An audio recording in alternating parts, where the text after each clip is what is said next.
The old man's hands were shaking, not from fear, not from age, from something deeper, something that lives in the bones of men who have stood at the edge of the world and stared down into the dark. He stood at the iron gate of the National Cathedral in Washington, D.C., wearing a grey wool coat that had seen better decades, a simple white dress shirt underneath, no tie, polished black shoes that were the only thing about him that suggested he had spent any time at all preparing for this moment. His name was not on the guest list, at least not the one the young Secret Service agent in the black suit was currently scanning with his eyes. "Sir, I'm going to need you to step back." The agent's voice was firm, rehearsed. The tone of a man who has said those words 1,000 times and means them less each time. "This entrance is restricted." The old man looked up at him. His eyes were pale blue, the colour of winter sky over open water, and they carried something in them that the agent, who was 29 years old and had never heard a shot fired at anything other than a paper target, could not quite identify. Not anger, not confusion. Something older, something settled. "I have an invitation," the old man said quietly. He reached into the inside pocket of his wool coat and produced a folded envelope, cream-coloured, embossed with the seal of the White House. His fingers, thick and scarred at the knuckles, held it out without ceremony. The agent took it, glanced at it, handed it to a colleague who glanced at it again. A third agent leaned in. There was whispering. There was the faint hiss of a radio. And then the first agent looked back at the old man with the particular expression of someone who has decided that a problem is not worth his career. "Sir, these papers appear to be outdated. The protocol for funeral access requires a current cycle clearance verification. You're going to need to step to the side." The old man said nothing. He simply looked at the agent for a long moment, then looked past him toward the cathedral steps, where black-suited officials and uniformed officers moved in the practiced choreography of a state funeral. Somewhere in that building lay the body of the 47th President of the United States, and this old man in his worn grey coat had driven 4 hours alone from a town in rural Virginia to be here. He stepped to the side, because that is what men like him do. They do not argue with young men who do not know them. They step aside and they wait, the way they have always waited, through long nights and frozen mornings and the endless bureaucratic machinery of institutions that have forgotten their names.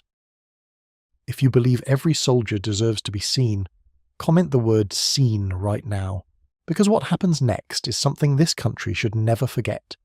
His name was Arthur Delwood Hayes. He was 83 years old. He lived alone on 11 acres outside Culpeper, Virginia, in a house he had built with his own hands over 3 summers in the 1970s. He kept a garden.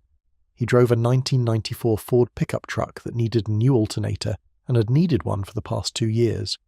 He attended Sunday services at a small Baptist church where the congregation knew him as Mr. Hayes, a quiet man who arrived early and left promptly, and sometimes brought vegetables from his garden for the widows in the front pew. He had no Facebook page. He had no Wikipedia entry. His phone was a flip phone that he kept charged out of obligation rather than habit. He had 4 children. 3 of them called on his birthday. He had 7 grandchildren, 2 of whom had visited in the past year. He had 1 photograph on the mantel of his living room, not of family, though those photographs existed elsewhere in the house. This one photograph, framed in plain wood and faded at the edges, showed a younger man in a uniform so heavy with insignia that it looked almost theatrical, standing beside another man who was laughing, his arm thrown around the uniformed man's shoulders, with the easy comfort of someone who has known a person long enough to stop being impressed by them. The laughing man in that photograph, taken in 1987 at a military installation in West Germany, would go on to become a senator, then a vice president, then the 47th President of the United States, and he had died 8 days ago of a cardiac event in the residence of the White House, surrounded by his family, and the whole country had stopped to mourn him. Arthur Hayes had driven 4 hours in a truck with a bad alternator to say goodbye. That was all. He did not need a speech. He did not need a ceremony. He simply needed to be in the room. Some debts can only be paid in presence. He stood near the iron fence now, slightly apart from the line of press and dignitaries being processed through secondary screening. A woman in a black dress glanced at him with vague sympathy. A young man in a military aid's uniform walked past without looking at him. A police officer standing nearby shifted his weight and looked at his phone. Arthur Hayes stood with his hands at his sides and his eyes forward, and he breathed slowly, the way a man breathes when he has learned that the world does not move faster because you are impatient with it. 20 minutes passed. The morning was cold, the sky the colour of old pewter, the kind of Washington sky that seems specifically engineered to drain the warmth from human events. A gust of wind came through, and the old man's grey coat moved at the hem, and he did not react. Inside the cathedral, the organ had begun, low, rolling notes that could be felt through the soles of shoes. The service was beginning. The first agent walked back to him. His expression had shifted slightly, not to kindness exactly, but to the milder form of dismissiveness that people adopt when they want to close a problem without confrontation. "Sir, I've been in contact with the administrative liaison for today's event. Without current cycle verification, we cannot grant access. I understand that's frustrating. If you'd like to leave your information with our—" "His name was Mitchell," Arthur Hayes said. The agent stopped. "Excuse me?" "The president. His name was James Robert Mitchell. His friends called him Bobby. He hated it. He let them do it anyway because he said a man who won't accept a nickname from his friends hasn't made the right kind of friends." He paused. "I gave him that nickname in 1983. I was the first person to call him Bobby, and I was there the last time anyone called him Bobby, and that was 8 days ago in a hospital room in this city."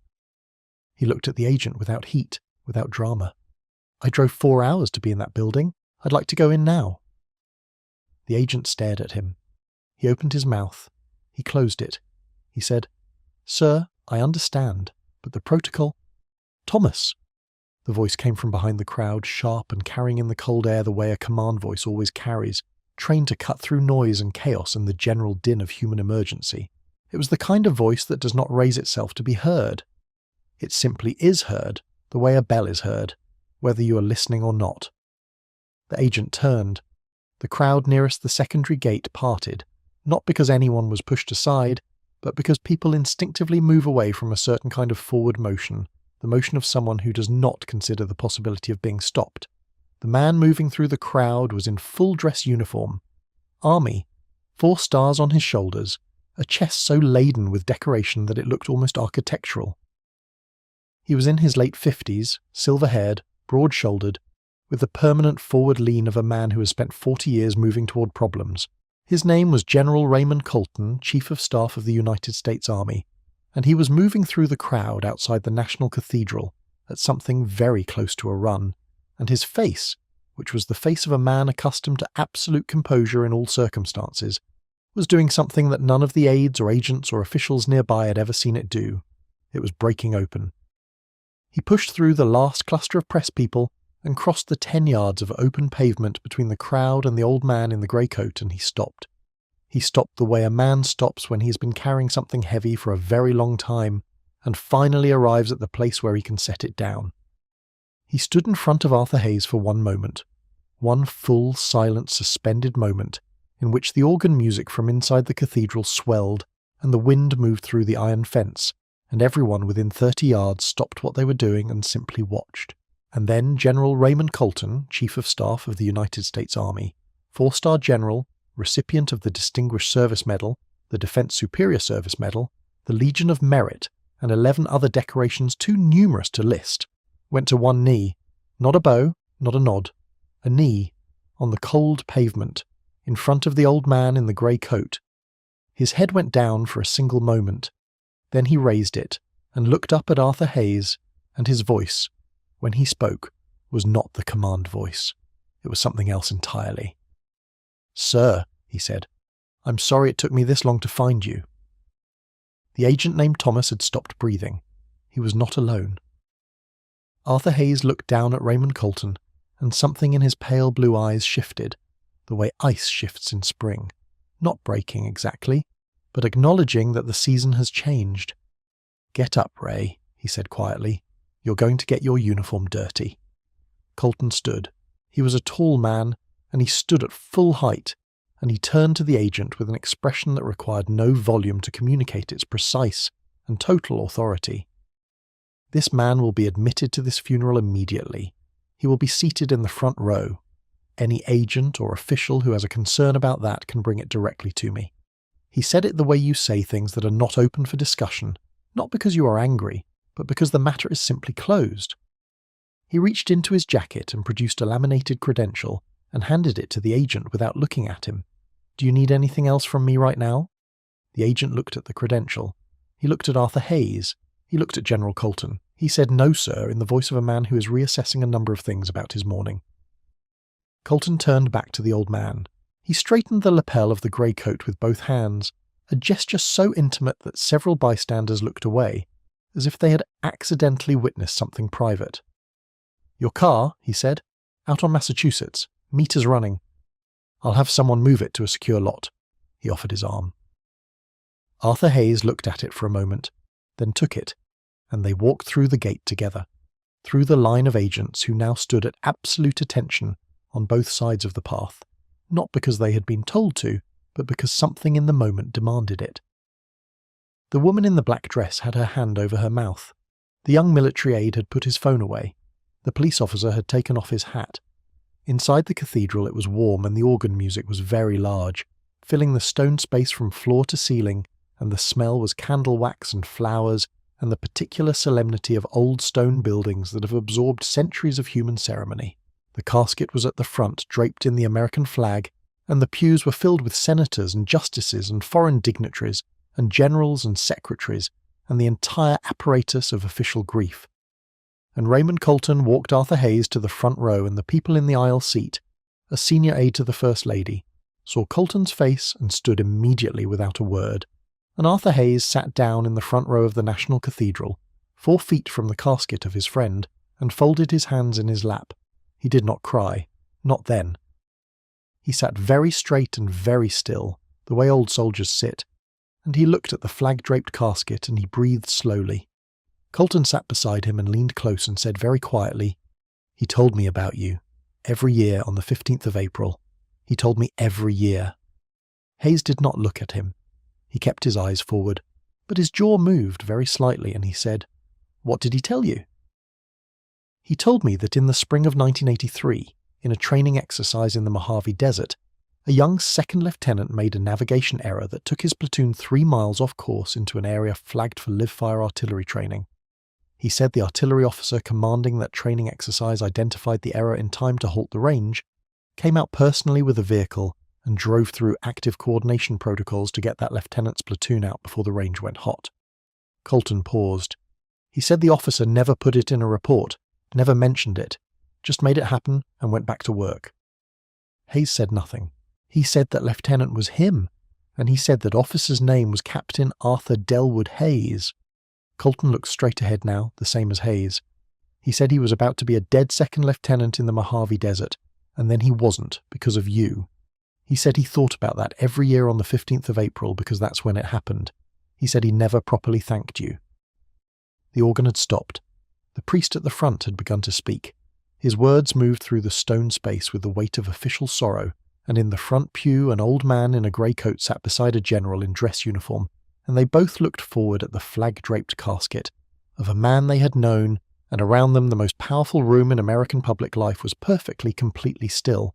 After the service, in the long quiet that follows the end of ceremony, when the dignitaries were dispersing in their motorcades, and the television cameras were breaking down, and the official apparatus of state grief was beginning its measured retreat, Raymond Colton and Arthur Hayes stood together on the cathedral steps in the cold grey morning. Colton had arranged for Hayes's truck to be moved to a restricted lot 2 blocks over, and a driver would take him back to it. But for now they stood, and the city moved around them. "He left something for you," Colton said.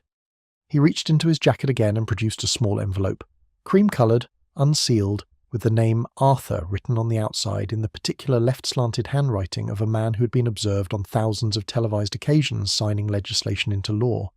His personal counsel held it, with instructions that if you attended the service it be given to you in person. Hayes took the envelope. He held it. He did not open it. "He knew you'd come," Hayes said. He said, and I'm quoting directly, "Arthur Hayes drove 4 hours in a 30-year-old truck to be at my wedding. He'll drive 4 hours to see me out." Colton's voice, for the first time all morning, did something it was not built to do. It went briefly uneven. He cleared his throat. He was right. Hayes turned the envelope in his hands. On the steps behind them, a group of senators were being photographed with their solemn faces arranged into the geometry of official importance. Somewhere below them, a television correspondent was doing a live stand-up about the historical significance of the 47th president's legacy. The city was processing its grief through the machinery of its institutions, as it always does, converting feeling into protocol, sorrow into ceremony, loss into historical record, and Arthur Hayes stood on the steps and held a small envelope with his name on it in a dead man's handwriting, and he thought about the spring of 1983 and the Mojave Desert, and a young second lieutenant who had made a navigation error, and how small that moment had seemed at the time, how completely ordinary. He had seen the error on the range coordination chart, called for a halt, driven out there himself because his sergeant was sick that day, and there was no one else to do it quickly enough, found the platoon, loaded them in the vehicle, gotten them out, filed his paperwork, gone to chow, thought nothing further about it. He could not have told you for the 30 years afterward what that lieutenant's name was. The Mojave Desert was full of navigation errors. Second lieutenants made them regularly. That was what captains were for. He had not known. He could not have known that the young lieutenant in the dust and the heat, climbing into his vehicle and saying "Thank you, sir," would end up in the White House. He could not have known that for 40 years, every 15th of April, a man in the most powerful office in the world would stop whatever he was doing and think about a moment in the desert and a captain who came through the dust and the heat without being asked and without seeking recognition. He could not have known that a debt that small in the currency of daily military operations would compound over 40 years into something vast and unspoken and carried all the way to the end of a life. He put the envelope in the inside pocket of his grey coat next to where the White House invitation had been. "I'll read it at home," he said. Colton nodded. He understood the kind of things that need to be opened in private, in a quiet house, with adequate time to feel what they make you feel without anyone watching. "General Hayes," Colton said. He said it carefully, the way you deploy a title that someone has not been called by in a long time, as if it is a door being reopened rather than a word being spoken. Hayes looked at him. He put in a request before he died. It went through DOD on the 8th, with his authority as Commander-in-Chief still in office at that point. Colton reached into his jacket one final time and produced a folded document on official letterhead, heavy cream paper, the kind that has the weight of institutional permanence. He asked that your discharge classification be reviewed. There was a matter from 1991 in the Gulf, a classified incident involving an unauthorized withdrawal order you issued to protect a company of Marines from an airstrike that went off target. The withdrawal was correct. The call saved 31 lives. The paperwork at the time was handled by someone who didn't understand what they were looking at, and it was classified under a category that affected the annotation on your separation record. He held the document out. That annotation has been formally corrected, with full retroactive restoration of commendation status. And the men you brought out of that valley in 1991, the ones still living, have been notified of the correction to the record. Some of them have asked if they could reach out to you. Hayes looked at the document for a long time without taking it. The wind moved through the steps of the cathedral. Below them, the city continued its ordinary, extraordinary motion. He thought of 1991.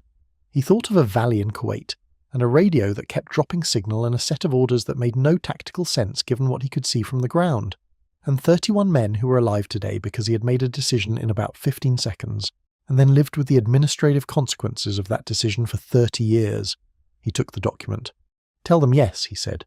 "The ones who want to reach out, tell them yes." Colton straightened.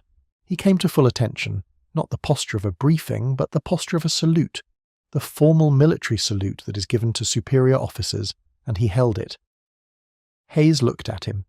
He was 83 years old, and he was standing on the steps of the National Cathedral in a grey wool coat, and he had driven 4 hours in a truck with a bad alternator to say goodbye to a friend. He was not in uniform. He had no rank on his collar. He was simply an old man on the steps of a building. He returned the salute anyway. With his right hand, clean and precise, the way a man returns a salute when he has done it 10,000 times, and it lives in the muscle, past thought, past ceremony, past the need for uniform or occasion. The way it lives in you when you have spent your life in service to something larger than yourself, and the gesture has become the truth of who you are. Colton held his salute a full 3 count. Then he dropped it and he said, "Your driver is at the bottom of the steps, sir. Black Tahoe. He'll take you to your truck." "Thank you, Ray." "No, sir, thank you." Hayes walked down the steps. His gait was unhurried and slightly careful, the gait of a man who's had work done on both knees and chooses not to let that fact define his movement.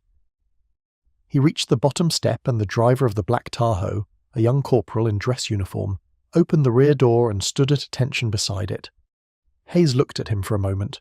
This young man, 20 years old maybe, with a face as open and uncomplicated as a spring morning. "You from?" Hayes asked. "Knoxville, sir." "Good city," Hayes said. "You got family there?"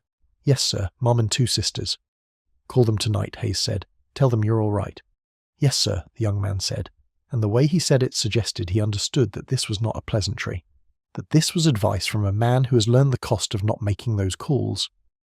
Hayes got into the vehicle, and the door closed, and the Tahoe pulled away from the curb and merged into the Washington traffic, and on the steps of the National Cathedral, General Raymond Colton watched it go with his hands clasped behind his back and his eyes steady and his face holding the particular expression of a man who has just discharged a debt he's been carrying for someone else, the debt of a man who could no longer discharge it himself, entrusted to the only person left who understood its full weight. The television cameras did not capture any of this. The pool reporters were focused on the official motorcade departures. The senior officials were engaged in the particular conversations that powerful people have at state funerals, the conversations about succession and legacy, and the realignment of power. No one filed a report about the old man in the grey coat who had been blocked at the gate, and then walked through it on the arm of the Army's highest-ranking officer. No one broadcast the image of 4 stars kneeling on cold pavement. These things happened in the spaces between the official record, in the gaps where the real story always lives, seen by a few dozen people who would carry the image for the rest of their lives and bring it out in quiet moments, at dinner tables and in the hours before sleep, and say, "I saw something today. Let me tell you what I saw." That evening, in a house in Culpeper, Virginia, an old man sat in an armchair by the window that looked out over 11 acres of land going grey and quiet in the winter dusk. The wood stove was lit. The lamp beside the chair threw a small warm circle of light. On the mantel across the room, the faded photograph showed a young man in a heavy uniform standing beside a laughing man with his arm thrown around the uniformed man's shoulders. The lamp was not bright enough to make out the faces from across the room, but the old man knew them. He had been looking at that photograph for nearly 40 years. He opened the cream envelope. The letter inside was 2 pages, handwritten on White House stationery, dated 3 weeks ago, when the writer had known he was dying and had chosen to spend some of his remaining hours in this specific way. The handwriting was the same left-slanted script as on the envelope, slightly larger than it would have been in earlier years, the concession of aging eyes to the practical demands of communication. It began, "Arthur, I've been trying to write this letter since 1983, and I've never gotten it right, so I'm going to stop trying to get it right and just tell you the truth." He read it through once in the quiet of the house, with the wood stove ticking and the winter dark coming down over the fields. Then he folded it carefully and placed it back in the envelope and held the envelope in his hands for a time. Outside, the fields were dark. The old truck sat in the driveway with its bad alternator. The garden was dormant, waiting for spring. In 3 weeks, the first of the men from Kuwait would call. A retired gunnery sergeant in Phoenix who had spent 30 years not knowing the name of the officer who had pulled his company out of that valley, and who had spent the last week, since receiving the DoD notification, trying to find the right words for when he finally made the call. He would not find the right words, but he would make the call anyway, and that would be enough. In 100 small ways, in the months that followed, the world would quietly rearrange itself around the truth of a life that had been lived at full value in complete obscurity. Colton would include Hayes in an official ceremony at the Pentagon in the spring. The letter from the President would eventually, with Hayes's consent and the First Lady's, be donated to the National Archives, where it would be read by researchers for decades and occasionally quoted in books about the 47th President's early military service.